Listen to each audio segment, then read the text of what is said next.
हाय, नमस्कार सर्व शिक्षक बांधवांना आणि भावी शिक्षकांना. टीईटी प्लस सरळ सेवा विथ रुक्मिणी या चॅनलमध्ये मी स्वतः रुक्मिणी तुमचं स्वागत करते. बघा, पाठीमागच्या लेक्चरमध्ये आपण बालमानसशास्त्रामध्ये वर्तन अभ्यासाच्या पद्धती बघितल्या. त्याच्यानंतर वाढ आणि विकास हा टॉपिक घेतला आपण. त्या वाढ आणि विकासामध्ये विकास कसा कसा होत जातो किंवा वाढ कशी आहे, या दोन्हींमधला डिफरन्स कसा आहे, या सर्व गोष्टींचा आपण थोडक्यात अभ्यास आणि महत्वपूर्ण अभ्यास केलेला आहे. बघा, याविषयी वाढ आणि विकास या टॉपिकवरती एक प्रश्न हा कंपल्सरीच असतो. मग तो उपयोजनात्मक येईल किंवा डिरेक्टली त्या कॉन्सेप्टवरती येईल. तर ही कॉन्सेप्ट तुम्ही व्यवस्थित करणं गरजेचे आहे. बघा, दुसरी गोष्ट म्हणजे आज आपण बघणार आहे विकासाच्या पद्धती किंवा म्हणजेच विकासाच्या उपपत्ती असतील. आता विकासाच्या उपपत्तीमध्ये 2-3च उपपत्त्या अशा आहेत ज्या महत्वपूर्ण आहेत आणि तेवढ्याच मी घेण्याचा प्रयत्न करणार आहे. या उपपत्त्या तुम्हाला सीटीईटीला देखील खूप महत्वपूर्ण आहेत. बघा, या उपपत्त्यांमध्ये आपण पियाजेची संबोधात्मक जैव विकासाची उपपत्ती, पियाजेची संबोधात्मक जैव विकासाची उपपत्ती असा प्रश्न विचारला जाईल की विकासाची संबोधाची जैव विकासाची उपपत्ती कोणाची आहे? तर संबोधात्मक जैव विकासाची उपपत्ती ही पियाजे यांची आहे. आणि बघा, इथं पियाजेंवर प्रश्न तुम्हाला विचारला जातो. पियाजे हे खूप महत्वाचे मानसशास्त्रज्ञ आहेत. आता बघा, याच्यामध्ये पियाजे यांनी 2च गोष्टी महत्वपूर्ण सांगितल्या. एक म्हणजे समायोजन आणि दुसरं म्हणजे सात्मीकरण. सात्मीकरण आणि समायोजन या 2 गोष्टी पियाजे यांच्या संबोधात्मक जैव विकासाच्या उपपत्तीमध्ये खूपच महत्वपूर्ण आहेत. बघा, आता मग तुम्ही म्हणाल की सात्मीकरण आणि समायोजन म्हणजे काय? सात्मीकरण आणि समायोजन म्हणजे काय? तर बघा, सात्मीकरण आणि समायोजन या महत्वाच्या कन्सेप्ट त्यांनी त्यांच्या उपपत्तीमध्ये मांडल्या. तर सात्मीकरण म्हणजे काय? सात्मीकरण म्हणजे काय तर आपण जेवढे अनुभव आपल्या आयुष्यामध्ये घेत असतो त्या येणारे नवीन अनुभव, असलेले आपल्याकडचे जुने अनुभव, हे सर्व आपल्या स्वतःमध्ये आत्मसात करून घेणे म्हणजे सात्मीकरण होय. म्हणजे जुने अनुभव पण सुटले नाही पाहिजे आणि नवीन अनुभव पण सुटले नाही पाहिजे. यातून सतत काहीतरी शिकलं पाहिजे, त्या आपल्यामध्ये आत्मसात केले पाहिजेत. ही सात्मीकरण ही संकल्पना आहे. आता बघा, दुसरी पुढची त्यांनी जी संकल्पना मांडली ती आहे समावेशन. ती आहे समावेशन. सात्मीकरण पहिली आणि दुसरी समावेशन. तुम्हाला प्रश्न विचारला जाईल की सात्मीकरण आणि समावेशन या 2 महत्वाच्या कन्सेप्ट कुणाच्या उपपत्तीमधून घेण्यात आलेल्या, म्हणजे कोणत्या मानसशास्त्राच्या उपपत्तीमध्ये समावेशित आहेत? तर बघा, पियाजे यांच्या संबोधनाची जैव विकासाची उपपत्ती. मी पुन्हा रिपीट करते कारण ही उपपत्ती खूप महत्वपूर्ण आहे सीटीईटी साठी देखील आणि टीईटी साठी देखील. म्हणून तर समावेशन म्हणजे काय? तर बघा, आपल्या आजूबाजूला जी परिस्थिती आहे त्या परिस्थितीशी जुळवून घेणं. मग त्याच्यामध्ये आपल्याला जर भूतकाळामध्ये काही घटना घडल्या आणि जर वर्तमान काळामध्ये काही घटना घडत असतील किंवा भविष्य काळामध्ये काही घटना घडतील, या सर्व परिस्थितीशी जुळवून घेणे, ती क्षमता मुलांमध्ये आपण निर्माण कशी करावी, स्वतःमध्ये कशी निर्माण करावी, हे म्हणजे समावेशन. म्हणजे बघा, भूतकाळातील काही घटनांचा पडसाद आपल्या वर्तमानावर पडत आहे का, किंवा भविष्य काळाचा विचार करून आपण वर्तमान काळ काही पद्धतीने खराब करत आहोत का, काही अंशी तो खराब करत आहोत का. मग या सर्व गोष्टींचं समावेशन म्हणजे त्या वर्तमानाच्या परिस्थितीमध्ये आपण कसं वागावं, कोणत्या पद्धतीनं कोणत्या गोष्टीवर रिॲक्ट व्हावं, हे म्हणजे समावेशन. म्हणजे त्या परिस्थितीमध्ये, वर्तमानामध्ये आपल्याला त्या परिस्थितीशी जुळवून घेता येणं, थोडक्यात सांगायचं झालं तर.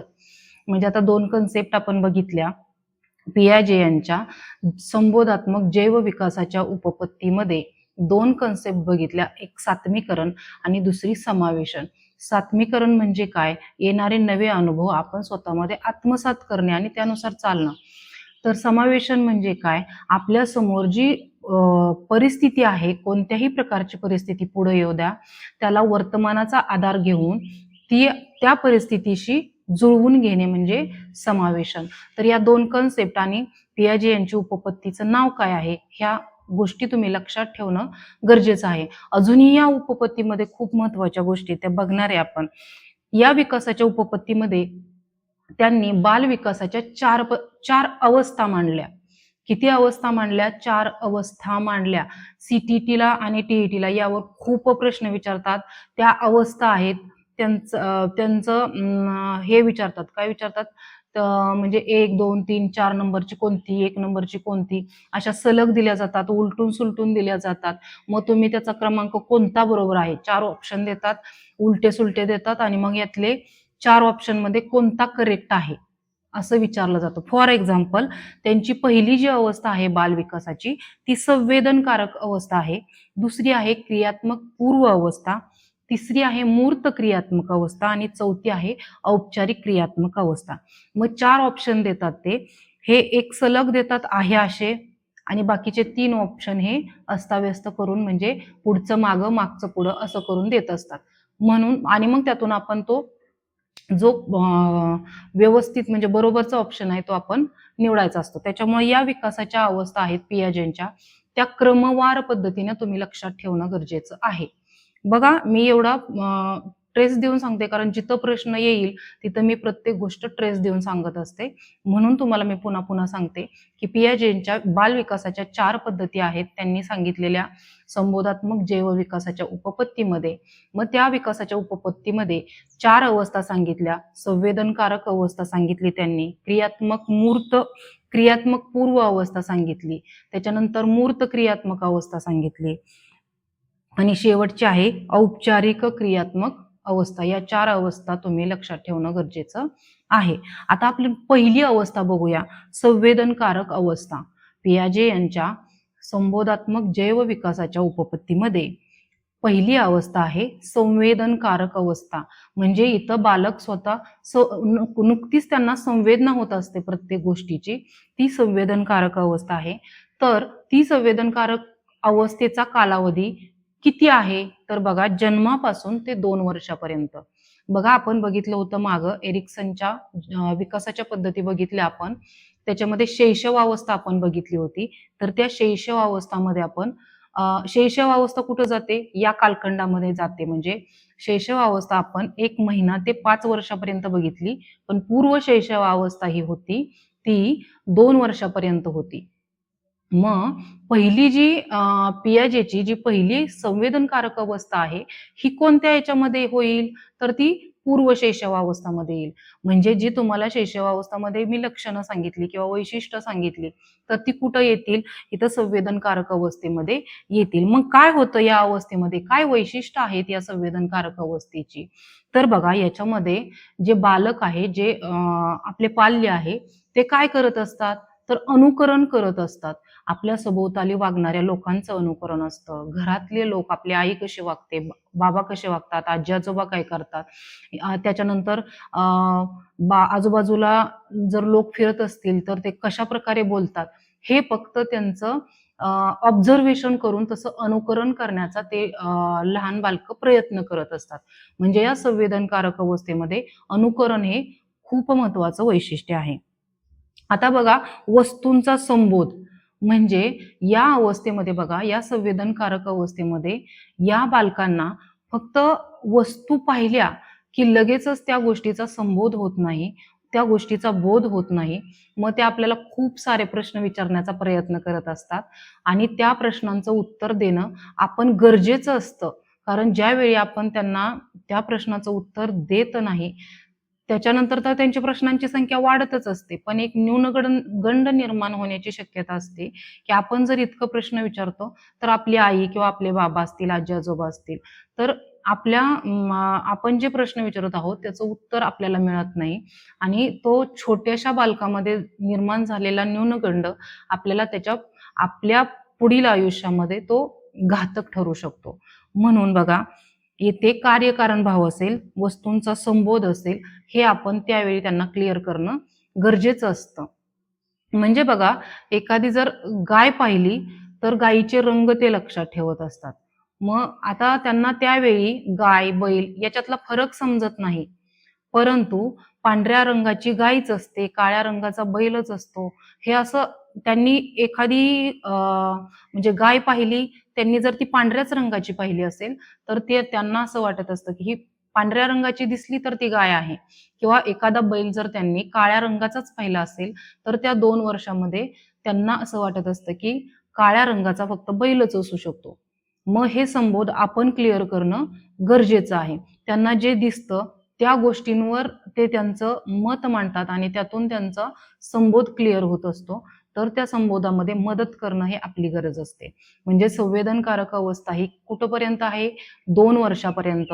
जोपर्यंत बालक हा फक्त त्याच्या आई-वडील आणि आजूबाजूचा परिसर, आजूबाजूचा जो आपला सामाजिक परिवेश आहे, याच्याच संपर्कात येत असतो.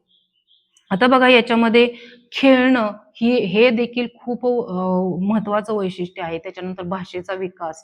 बघा आपली मातृभाषा असते ती पहिल्यांदा जी आपली आई बोलत असते, ती आपली मातृभाषा असते आणि मग या बालकाचा विकास, भाषा विकास जो असतो, तो प्रथमतः आपल्या आईची जी भाषा आहे याच्यातूनच होत असतो.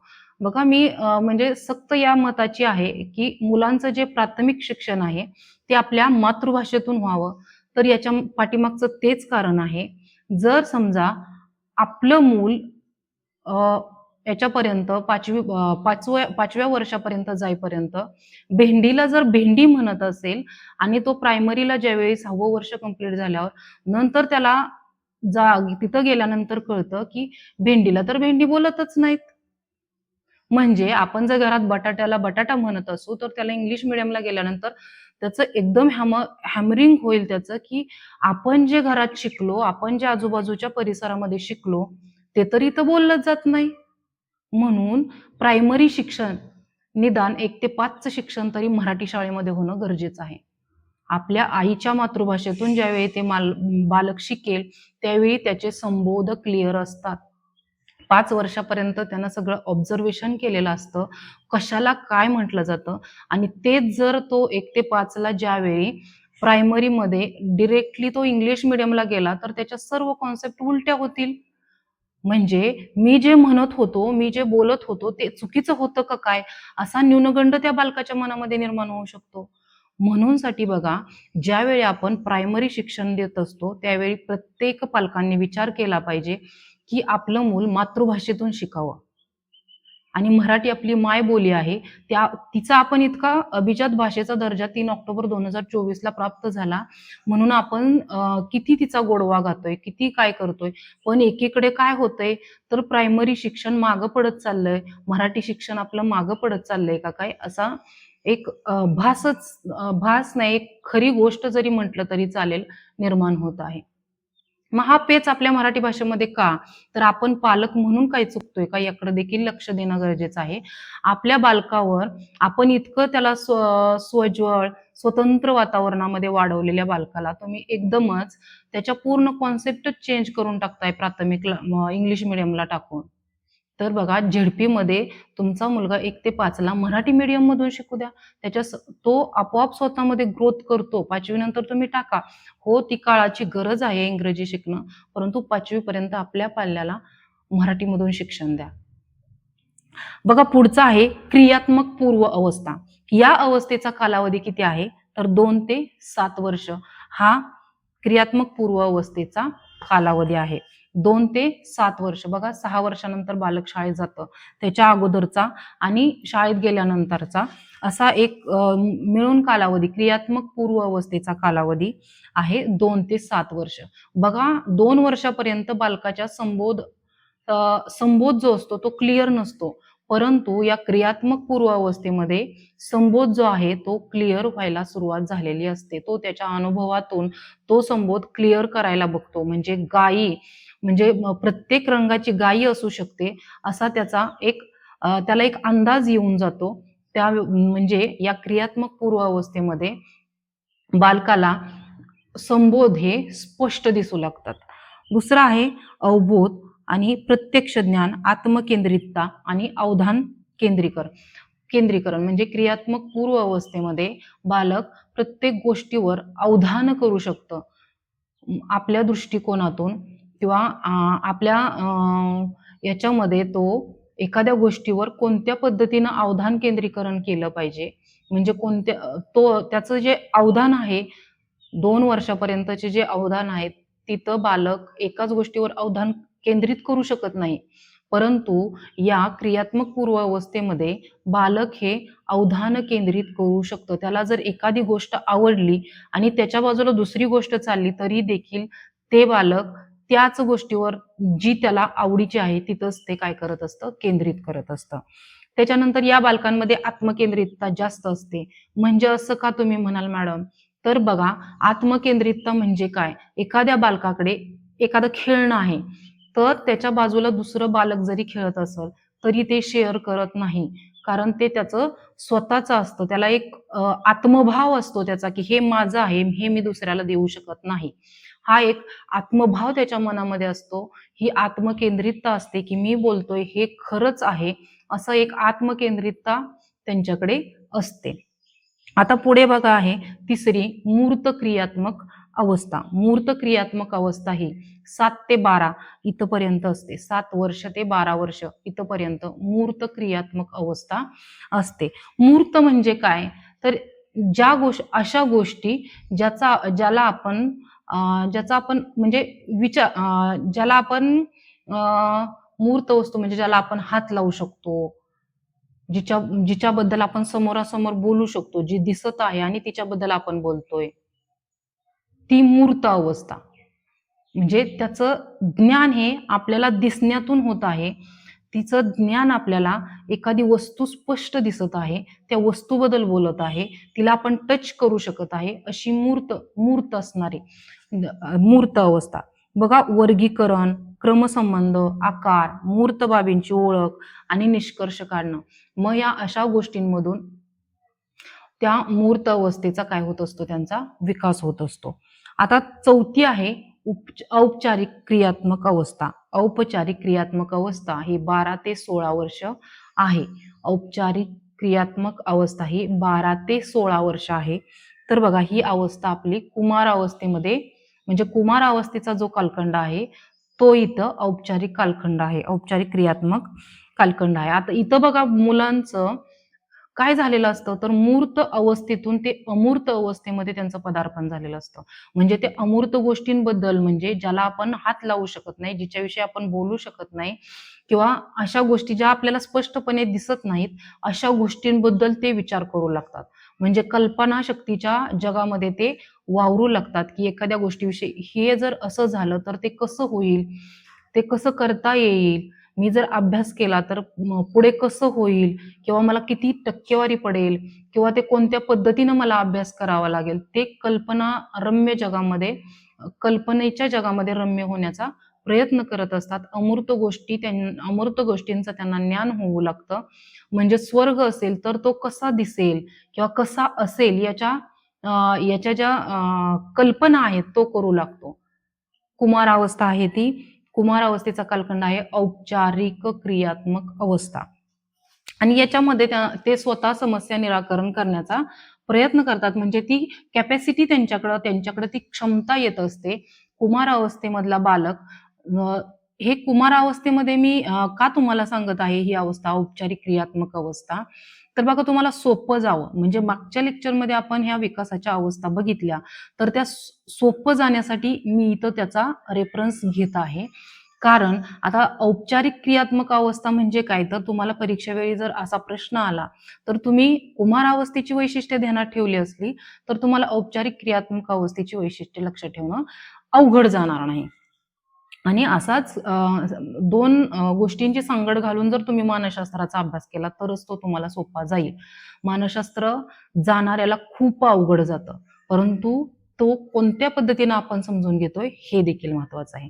आता बघा, पिएजे यांची आपण संबोधात्मक जैव विकासाची उपपत्ती बघितली. याच्यामध्ये 2 गोष्टी त्यांनी महत्वपूर्ण सांगितल्या. एक सात्मीकरण सांगितली, दुसरी समावेशन सांगितली. त्यांनी विकासाच्या 4 अवस्था सांगितल्या.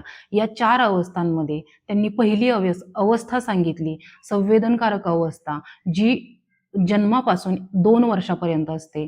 दुसरी अवस्था त्यांनी सांगितली क्रियात्मक पूर्व अवस्था. क्रियात्मक पूर्व अवस्था ही 2 ते 7 वर्षापर्यंत असते. पुढची सांगितली मूर्त क्रियात्मक अवस्था, जिचा कालावधी 7 ते 12 वर्ष आहे. आणि चौथी सांगितली औपचारिक क्रियात्मक अवस्था, जिचा कालावधी 12 ते 16 वर्षापर्यंत आहे. हे तुम्ही लक्षात ठेवणं गरजेचं आहे. आता पुढे बघा कोहलबर्गची नैतिक विकासाची उपपत्ती. कोहलबर्गची नैतिक विकासाची उपपत्ती खूप महत्वपूर्ण आहे. 3च उपपत्त्या आपण इथं बघणार आहोत. तर बघा त्या उपपत्त्या खूप महत्वाच्या आहेत. तर त्या उपपत्त्या तुम्ही लक्षात ठेवणं गरजेचं आहे. आता आपण बघत आहोत कोहलबर्गची नैतिक विकासाची उपपत्ती. आता पुढे नैतिक विकासाच्या उपपत्तीमध्ये कोहलबर्ग यांनी 3 विकासाच्या अवस्था सांगितल्या. मग त्यातली पहिली कोणती आहे तर सांकेतिक नैतिक पूर्व पातळी, सांकेतिक नैतिक पूर्व पातळी, पारंपरिक किंवा सांकेतिक पातळी आणि सांकेतिकोत्तर पातळी. आता पहिली आहे सांकेतिक नैतिक पूर्व पातळी. याचा कालावधी आहे 4 ते 10 वर्ष. इथं तुम्हाला त्या विकासाचे टप्पे 3 जे सांगितले ते विकासाचे टप्पे आणि त्याचा कालावधी लक्षात ठेवणं गरजेचं आहे. एक आपल्या मेंटली आपली जी मेंटल ॲबिलिटी असते त्याच्यानुसार आपल्याला कळून जातं की या क्षमतेमध्ये या वर्षामध्ये बालकाचं वैशिष्ट्य काय असेल. ज्यावेळी आपण मानसशास्त्राचा अभ्यास करतो त्यावेळी ही वैशिष्ट्ये आपल्या आपोआप लक्षात येऊन जातात. म्हणून ती अवस्था आणि त्या अवस्थेचा कालखंड लक्षात ठेवणं केव्हाही चांगलं. मग तुम्ही पुढची वैशिष्ट्ये लक्षात ठेवा अगर नका ठेवू. तुम्ही जर मागच्या कुमारावस्था, किशोरावस्था असेल किंवा बाल्यावस्था, शैशवावस्था या जर अवस्था व्यवस्थित केल्या असतील तर तुम्हाला इथं एक्स्ट्रा अभ्यास करण्याची गरज पडणार नाही. त्याच्यामुळे तुम्ही ते लेक्चर बघून घ्या आणि इथं फक्त कालावधी आणि विकासाच्या अवस्था लक्षात ठेवा. मग कोहलबर्ग यांनी नैतिक विकासाच्या उपपत्तीमध्ये 3 अवस्था सांगितल्या. एक आहे सांकेतिक नैतिक पूर्व पातळी, दुसरी आहे पारंपरिक किंवा सांकेतिक पातळी आणि तिसरी आहे सांकेतिकोत्तर पातळी. आता बघा या 4 ते 10 वर्षामध्ये जी सांकेतिक नैतिक पूर्व पातळी सांगितली याच्यामध्ये काय वैशिष्ट्य आहे तर बघा 4 ते 10 वर्षाचं बालक काय करतं तर शिक्षा दिली तर शिक्षा घेतं. त्याच्यानंतर एखाद्यानं आज्ञा केली आपल्या शिक्षकाने असेल किंवा वडिलांनी आईने असेल तर ती आज्ञेचं पालन करणं किंवा एकमेकांना सहकार्य करणं. आता ही एकमेकांची सहकार्याची जी भावना आहे ती 6व्या वर्षापर्यंत तर नसते परंतु याचा कालखंड किती आहे 4 ते 10. मग 6 ते 7 नंतर मुलांमध्ये सहकार्याची भावना दृढ होत जाते. पुढचं आहे देवाणघेवाण करणे, वस्तूंची देवाणघेवाण करणे. तुम्हाला मी मगाशी पण सांगितलं की 6 ते 7 वर्षापर्यंत एखादा म्हणजे कोणताच मुलगा स्वतःच्या वस्तूची देवाणघेवाण करत नाही. तो स्वतःसाठी खूप आत्मकेंद्रित असतो. पुढचं आहे पारंपरिक सांकेतिक पातळी. ही आहे 10 ते 13 वर्ष. आता चांगला मुलगा किंवा चांगली मुलगी प्रश्न इथं येतो चांगला मुलगा आणि चांगली मुलगी हे वैशिष्ट्य कोणत्या कोहलबर्गच्या नैतिक पूर्व पातळी नैतिक अवस्थेमध्ये किंवा नैतिक विकासाच्या उपपत्तीमध्ये कोणत्या टप्प्यातले आहेत किंवा कोणत्या पातळीतले आहेत तर 2 नंबरची पातळी आहे पारंपरिक किंवा सांकेतिक पातळी. चांगला मुलगा आणि चांगली मुलगी ही कन्सेप्ट कशातली आहे तर कोहलबर्ग यांची नैतिक विकासाची उपपत्ती. त्याच्यानंतर सामाजिक सुव्यवस्था असेल आणि अधिकारवादी स्वतःचा अधिकार गाजवण्याचा प्रयत्न ही मुलं करत असतात. म्हणजे आता तिसरी पातळी आहे सांकेतिकोत्तर पातळी जी 13 ते 16 वर्षापर्यंत आहे. 13 ते 16 वर्षापर्यंत सांकेतिकोत्तर पातळी आहे. याच्यामध्ये नैतिक तत्वांमध्ये त्यांच्या लवचिकता येते. आंतरिक मापदंडांना अनुसरून ते वर्णन करू लागतात. म्हणजे स्वतःला काय वाटत आहे, एखाद्यानं शिक्षा केली तर स्वतःला काय वाटत आहे यावर ते अनुसरून विचार करत असतात. म्हणजे बघा कोहलबर्गची नैतिक विकासाच्या उपपत्तीमध्ये 3 गोष्टी लक्षात ठेवणे, 3 त्यांचं विकासाचं टप्प सांगितले ते लक्षात. सांकेतिक नैतिक पूर्व पातळी, दुसरी आहे पारंपरिक किंवा सांकेतिक पातळी आणि तिसरी आहे सांकेतिकोत्तर पातळी. याचा कालखंड कसा आहे 4 ते 10 वर्ष, 10 ते 13 वर्ष आणि 13 ते 16 वर्ष हा कालखंड तुम्ही लक्षात ठेवणं गरजेचं आहे. आता पुढची आहे बघा सिग्मंड फ्राइडची मनोविश्लेषणात्मक उपपत्ती. ही उपपत्ती आपण सगळ्यात पहिल्या लेक्चरमध्ये पण थोडक्यात बघितलं होतं. सिग्मंड फ्राइड यांनी मानसशास्त्राच्या व्याख्या कसा केला त्याच्यामध्ये काय त्यांनी मांडलं हे आपण बघितलं होतं. परंतु सिग्मंड फ्राइड यांची विकासाची मनोविश्लेषणात्मक उपपत्ती याच्यामध्ये त्यांनी किती टप्पे सांगितले, तर याच्यामध्ये त्यांनी 5 टप्पे सांगितले. या 5 टप्प्यांमध्ये बघा त्यांनी मनोलैंगिक अवस्था सांगितल्या. बालकांच्या मनोलैंगिक अवस्थांचा यामध्ये अभ्यास केला. तुम्हाला प्रश्न विचारला जाईल, सिग्मंड फ्रायड यांच्या मनोविश्लेषणात्मक उपपत्तीमध्ये त्यांनी कशाचं वर्णन केलं आहे, तर बालकाच्या मनोलैंगिक अवस्थेचं त्यांनी या उपपत्तीमध्ये बघा त्यांनी मनोलैंगिक अवस्थेंचा अभ्यास केला. याच्यामध्ये 5 अवस्था त्यांनी सांगितली आहे. पहिली आहे मुखावस्था, दुसरी आहे गुदा अवस्था, तिसरी आहे लिंगवर्ती अवस्था, चौथी आहे सुप्त अवस्था आणि 5वी आहे जनेंद्रिय अवस्था. या 5 अवस्था तुम्ही लक्षात ठेवणं गरजेचं आहे. याचा क्रम देखील तुम्हाला विचारला जातो. त्याच्यामुळे टीईटी साठी हा महत्त्वपूर्ण टॉपिक आहे आणि तो व्यवस्थित लक्षात ठेवणं तुमच्या गरजेचंच आहे. आता याचा कालावधी बघा, मुखावस्था जी आहे या अवस्थेचा कालावधी 1 ते जन्मापासून 1 ते वर्षापर्यंत आहे.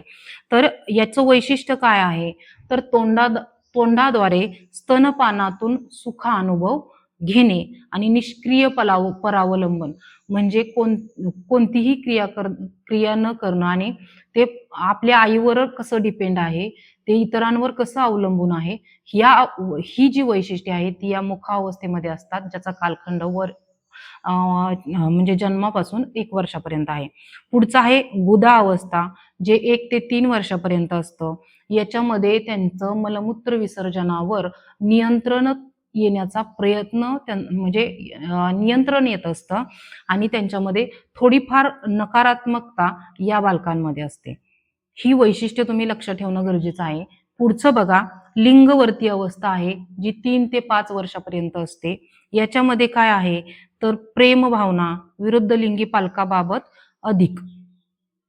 म्हणजे बघा प्रेम भावना काय आहे विरुद्ध लिंगी पालकाबाबत जे अधिक होते, विरुद्ध लिंगी पालकाबाबत म्हणजे जर मुलगा असेल तर त्याला एखाद्या आईविषयी किंवा एखाद्या स्त्रीविषयी जास्त प्रेम भावना असते त्या बालकाला 1 ते 3 वर्षापर्यंत, ते त्या व्यक्तीकडे जास्त असेल. आणि मुलगी असेल तर त्या मुलीला एखाद्या शेजारच्या व्यक्तीविषयी म्हणजे पुरुषाविषयी किंवा आपल्या वडिलांविषयी प्रेमभावना अधिक असते. हा तो कालखंड आहे. आणि स्वसंरक्षण यंत्रणांचा वापर करतात. आता यांचं स्वसंरक्षणाचं यंत्र काय असतं, तर रडणं. 1 ते 3 वर्षामध्ये त्यांचं शस्त्रच असतं, ते रडणं हे त्यांचं शस्त्र असतं. त्याचाच ते उपयोग प्रत्येक ठिकाणी करत असतात. त्यांना एखादी गोष्ट नाही आवडली, रडायचं, एखादी गोष्ट पाहिजे, रडायचं, हे त्यांचं शस्त्र असतं स्वसंरक्षणाचं. आता बघा चौथी अवस्था आहे सुप्ता अवस्था, जिचा कालखंड आहे 5 ते 12 वर्ष. आता या 5 ते 12 वर्षामध्ये काय होतं, तर इथं कोणता आपला विकासाच्या अवस्थेमधला कालखंड येऊ शकतो, तर किशोरावस्था येते. या किशोरावस्थामध्ये बघा समलिंगी पालकाशी तादात्म्य म्हणजे मुलगी असेल तर ती आईशी जास्त कनेक्ट होते, मुलगा असेल तर तो बाबांशी जास्त कनेक्ट होतो. या गोष्टी या अवस्थेमध्ये घडत असतात सुप्त अवस्थेमध्ये. आणि ही वादळापूर्वीची शांततेचा कालखंड आहे. सुप्त अवस्था ही वादळापूर्वीच्या शांततेचा कालखंड आहे. कारण किशोरावस्थेला पण आपण म्हटलं होतं वादळापूर्वीची अवस्था कोणती, तर ती किशोरावस्था आहे. आणि वादळाचा कालखंड कोणता, तर ती कुमारावस्था आहे. म्हणजे बघा वादळापूर्वीची जी शांतता असते ती या सुप्त अवस्थेमध्ये असते, कारण ही सुप्त अवस्था ही किशोरावस्थेचा कालखंड आहे. आता पुढची आहे जनेंद्रिय अवस्था, जी 12 ते 14 वर्ष आहे. आपण जर एरिक्सनच्या वेगळ्या विकासाच्या अवस्थांचा विचार केला तर इथं त्यांची कुमारावस्था येते. तर या कुमारावस्थामध्ये काय होतं, तर लैंगिक परिपक्वन होतं. मुलांमध्ये वेगवेगळे संप्रेरके निर्माण होत असतात, त्याच्यातून वेगवेगळे बदल घडत असतात. ते समलिंगी विरुद्ध लिंगी आकर्षण घडत असतं त्यावेळी. आणि त्याच्यानंतर बघा लैंगिक परिपक्वन देखील याच कालखंडामध्ये घडत असतं, ज्याला जनेंद्रिय अवस्था असे म्हणतो. याच्या नावावरून आपल्याला एक तो क्लू देखील आपल्या लक्षात राहू शकतो, परंतु फक्त त्याचा कालखंड 12 ते 14 वर्ष आहे, हे लक्षात ठेवणं गरजेचं आहे. बघा आपण सिग्मंड फ्राईडची मनोविश्लेषणाची पद्धती बघितली, ज्याच्यामध्ये त्याने मनोलैंगिक अवस्था मांडल्या. त्या 5 प्रकारच्या आहेत. पहिली मुखावस्था आहे, दुसरी गुदा अवस्था आहे, त्याच्यानंतर लिंगवर्ती अवस्था आहे, सुप्त अवस्था आहे आणि जनेंद्रिय अवस्था आहे. बघा शिक्षक बांधव आणि माझ्या विद्यार्थी मित्रांनो, या अवस्था तुम्ही लक्षात ठेवणं गरजेचं आहे. माझा एकच प्रयत्न आहे की तुम्हाला थोडक्यात नॉलेज भेटावं, मानसशास्त्राविषयी तुम्हाला थोडक्यात गोष्टी समजून जाव्यात आणि अगदीच आपल्या दररोजच्या भाषेमध्ये या गोष्टी आपल्याला समजल्या तर ते आपण विसरू शकत नाही. त्याच्यामुळं मी जी तुम्हाला 3 अवस्था विकासाच्या सांगितल्या, पहिली कोणती सांगितली तर पियाजेची संबोधाची जैव विकासाची उपपत्ती सांगितली, ज्याच्यामध्ये त्यांनी 4 टप्पे सांगितले होते. ते कोणते तर संवेदनकारक अवस्था, क्रियात्मक पूर्व अवस्था, मूर्त क्रियात्मक अवस्था आणि औपचारिक क्रियात्मक अवस्था. पुढची बघितली आपण कोहलबर्ग यांची नैतिक विकासाची उपपत्ती. याच्यामध्ये त्यांनी 3 टप्पे सांगितले. एक सांगितली सांकेतिक नैतिक पूर्व पातळी, दुसरी सांगितली पारंपरिक किंवा सांकेतिक पातळी आणि तिसरी सांगितली सांकेतिकोत्तर पातळी. पुढे बघितलं आपण सिग्मंड फ्रायड यांची मनोविश्लेषणाची विकासाची उपपत्ती. तर याच्यामध्ये त्यांनी मनोलैंगिक अवस्था मांडल्या, ज्या 5 आहेत, ज्याच्या पातळ्या 5 आहेत. पहिली आहे मुखावस्था, दुसरी आहे गुदा अवस्था, तिसरी आहे लिंगवर्ती अवस्था, चौथी आहे सुप्त अवस्था आणि 5वी आहे जनेंद्रिय अवस्था. हे लेक्चर तुमच्यासाठी खूप महत्वाचं आहे. त्याचप्रमाणे मी मध्ये आधे प्रश्न पण घेत जाईल. ही लेक्चर्स व्यवस्थित करून घ्या. मानसशास्त्राचे 6-7 पुस्तकं वाचून ही मी तुमच्यासाठी लेक्चर्स घेत असते, कारण तुम्हाला त्याचा फायदा व्हावा म्हणून. तर बघा, हे जर लेक्चर तुम्ही ऐकत असाल तर तुम्ही माझ्या चॅनलला सबस्क्राईब करा, शेअर करा, लाईक करायला विसरू नका. नक्की लाईक करा आणि लेक्चर नक्की पूर्ण बघा. तुमच्या खूप माहिती तुमच्या TETच्या परीक्षेसाठी खूप महत्त्वपूर्ण हे लेक्चर आहे. तर हे लेक्चर पूर्ण बघा आणि सबस्क्राईब करायला विसरू नका. धन्यवाद.